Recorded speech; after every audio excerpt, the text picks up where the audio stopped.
નમસ્તે વિદ્યાર્થી મિત્રો, મારી યુટ્યુબ ચેનલ પિયુષ સેરસિયાની અંદર આપનું હાર્દિક સ્વાગત છે. જો તમને મારા વિડીયો ગમે તો લાઈક, શેર અને કોમેન્ટ કરો. અને હજી સુધી વિદ્યાર્થી મિત્રો તમે મારી ચેનલને સબસ્ક્રાઈબ ના કરી હોય તો ખાસ સબસ્ક્રાઈબ કરો અને બેલ નોટિફિકેશન ઓન કરો, જેથી કરીને તમને નવા નવા વિડીયોના નોટિફિકેશન મળતા રહે. તો ચાલો વિદ્યાર્થી મિત્રો, ધોરણ 9 ગુજરાતી, તેમાં એકમ છે 9મું, પુત્રવધુનું સ્વાગત. વિદ્યાર્થી મિત્રો, બીજી માહિતી આપી દઉં. આ માત્ર તમારી સમજ માટે છે, નહીં કે ઉતારો કરવા કે કોપી કરવા.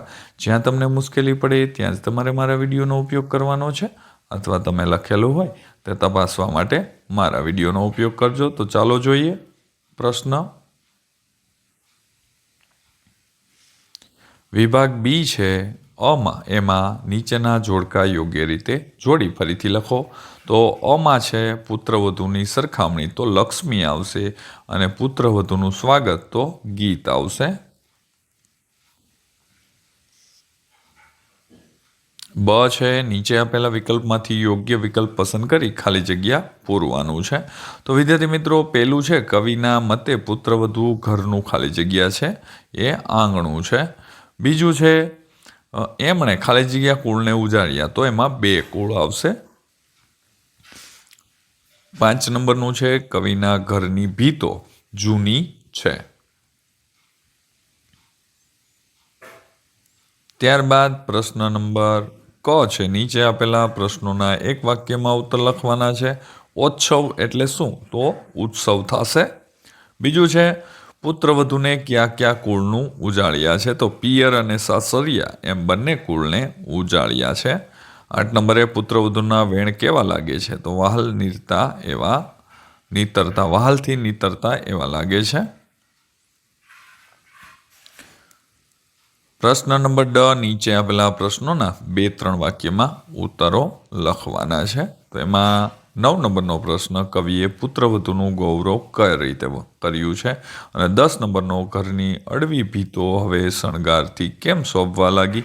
આ બંને પ્રશ્નોને આપણે વિદ્યાર્થી મિત્રો કોમ્પ્યુટરાઇઝ જોવાના છે. તો ચાલો જોઈ લઈએ. પ્રશ્ન પહેલો છે, એટલે કે 9 નંબરનો, કવિએ પુત્રવધુનું ગૌરવ કઈ રીતે કર્યું છે? તો જવાબ છે પુત્રવધુ કુટુંબની આબરૂ જાળવનારી છે, એ ઘરની છાંયડી છે. એની હાજરીમાં કુટુંબીજનો શીતળ છાયા સમી શાંતિ અનુભવે છે. એ ઘરની અગાસીનું ખુલ્લું આકાશ છે, એટલે કે પુત્રવધુ વિશાળ હૃદયની છે. આ રીતે કવિએ પુત્રવધુને ઘરની લક્ષ્મી, ઘરનું છત્ર, ઘરની છાંયડી અને અગાસીના ખુલ્લા આકાશ સમી કહીને તેમનું ગૌરવ કર્યું છે.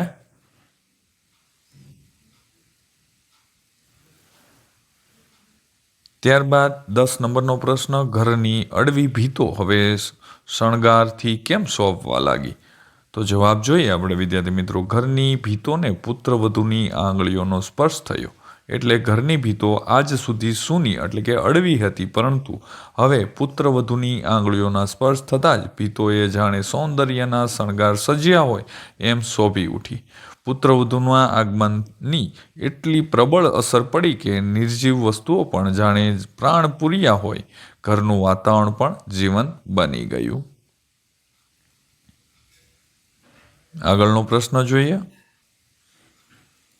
ત્યારબાદ પ્રશ્ન નંબર છે નીચે આપેલા પ્રશ્નોના 7-8 વાક્યમાં ઉત્તરો લખવાના છે. એમાં 11 છે પ્રશ્ન નંબર, કવિએ ઘરનું છત્તર અને ઘરની છાંયડીના વિશેષણો પુત્રવધુ માટે કેમ પ્રયોજ્યા છે? તો ચાલો જોઈએ.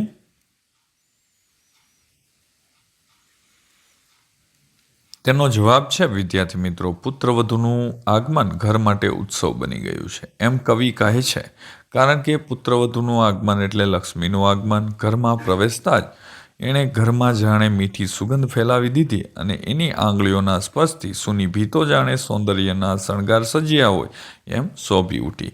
એના શબ્દોમાં વાલ વરસતું હતું. તેણે વહાલથી સૌના હૃદય જીતી લીધા, અને ઘરનું છત્ર છે એ ઘરમાં પ્રવેશતા જ સૌને શીતળ છાંયડી સમી શાંતિની પ્રતીતિ થઈ. અગાસીના ખુલ્લા આકાશની જેમ એમણે ખુલ્લા દિલથી સૌને સ્વીકારી લીધા. પિયર અને સાસરિયું એમ બે કુળને ઉજાળનારી આ પુત્રવધુનું આગમન ઘર માટે ઉત્સવ બની ગયું. આગળનો પ્રશ્ન, પ્રશ્ન ઈ છે કાવ્ય પૂર્તિ કરો. એણે બબ્બે તે કુળને ઉજાળ્યા હૈયે હૂંફને જીવતરની હાસ ઓછવ મારે આંગણે, એટલે કે ઉત્સવ છે મારે આંગણે. વિભાગ સી છે વ્યાકરણ વિભાગ. સૂચના પ્રમાણે જવાબો લખવાના છે. તો પહેલામાં સુગંધ અને બીજામાં ટહુકાર આવશે. ત્રીજું છે એટલે કે 13 નંબરનું નીચે આપેલા શબ્દોના ધ્વનિ છૂટા પાડો.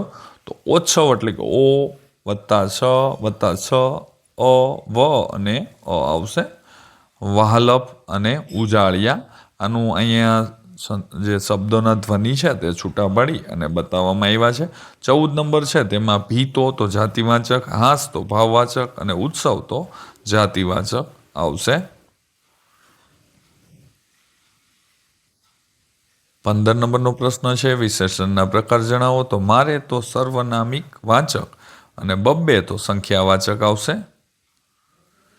અને 16 નંબરે છે નીચેના શબ્દોના સાચા સમાનાર્થી શબ્દો લખવાના છે.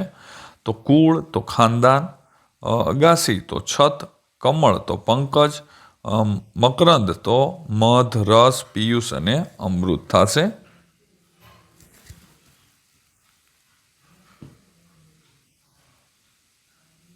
સત્તર નંબરનો પ્રશ્ન છે નીચે આપેલા શબ્દોના વિરુદ્ધાર્થી શબ્દ લખો. છાંયડી તો તડકી અને ખુલ્લું તો બંધ આવશે. 18 નંબરે નીચેના શબ્દોમાં કયો પ્રત્યય રહેલો છે તે જણાવવાનો છે. તો સુગંધ તો પૂર્વ પ્રત્યય, જીવતર તો પરપ્રત્યય અને ટોડલિયો તો પરપ્રત્યય આવશે.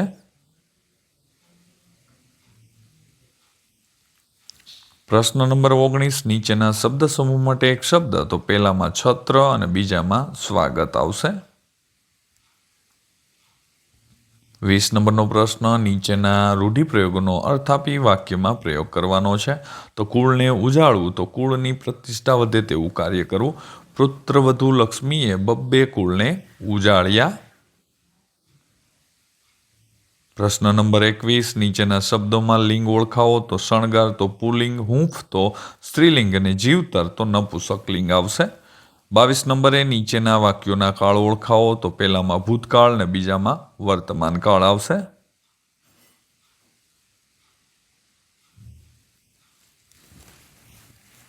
હવે વિભાગ ડી આવે છે લેખન વિભાગ, જેમાં કે નિબંધ લખવાનો છે. કન્યા વિદાય એક કરુણ પ્રસંગ.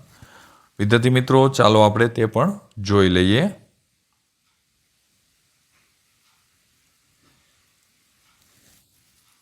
અહીંયા વિદ્યાર્થી મિત્રો મેં એક કન્યા વિદાય કરુણ પ્રસંગ છે તે રજૂ કરેલો છે. તમે પણ લખેલો જ હશે.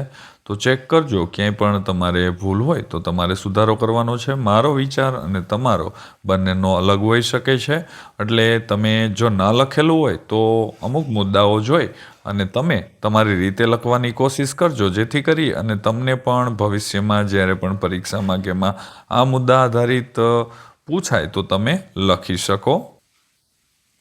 અહીંયા બીજો મુદ્દો છે માતા પિતાની મમતા અને પીડા. ત્રીજું છે કન્યાના મનની સ્થિતિ.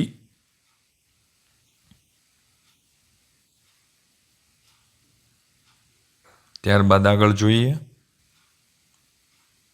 આગળનો ચોથા નંબરનો મુદ્દો આવે છે સામાજિક અને સાંસ્કૃતિક મહત્વ. તો વિદ્યાર્થી મિત્રો જો તમને મારો આ વિડીયો સારો લાગ્યો હોય તો લાઈક કરજો, શેર કરજો અને કોમેન્ટ કરવાનું ભૂલતા નહીં. વિદ્યાર્થી મિત્રો બીજી માહિતી આપી દઉં. નીચે ધોરણ 9ના ડિસ્ક્રિપ્શનની અંદર ધોરણ 9ના દરેક વિષયના દરેક એકમના વિડીયો માટે પ્લેલિસ્ટ લિંકો આપેલી છે. તેના ઉપરથી તમે તમારા વિડીયો છે તે મેળવી શકશો. વિદ્યાર્થી મિત્રો જો તમને સારું લાગ્યું હોય તો તમારા બીજા મિત્રોને મારો વિડીયો શેર કરજો. તો આવજો.